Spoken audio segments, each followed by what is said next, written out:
I organised this because I feel that there's a number of people who have not been consulted about the Spaces for People measures, and I feel that they protect those people, and those people are children. My children, for example, use the Spaces for People measures very often, and if we didn't have them there, we would be driving. And the really crucial thing about that is that that allows children who didn't have a voice in the consultation to go forward, provide their voice, have a safe place to cycle, which allows modal shift, which means you don't have as many cars on the road, and traffic volume will ultimately benefit everybody.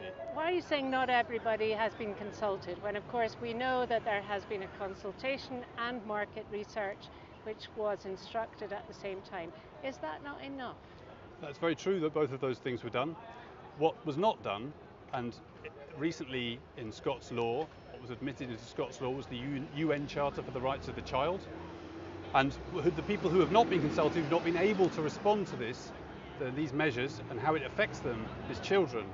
And in the long term, even in the relatively short term, what we do affects them more than it affects anybody else. They will inherit the choices we make, and what I want to see is strong leadership which will allow children to be healthy, to get around their streets and their city, to become part of the community, to be outside of the community, be healthy, to move around, to attack both the environmental crisis and in the health crisis that's facing us at the moment.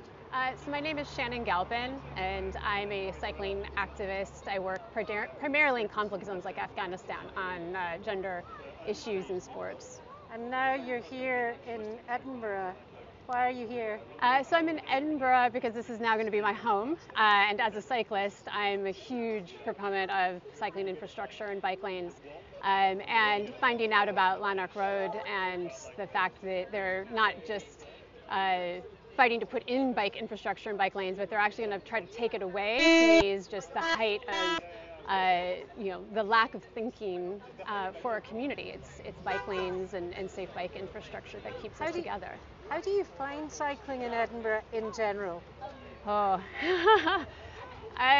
with all the cities that I travel in and that I have lived in before, Edinburgh is not one of the best when it comes to bike infrastructure. I find that there's a desire because there's so many people who ride, and yet there's not the infrastructure to support safe riding and safe communities. I don't feel as comfortable as I do in other big cities.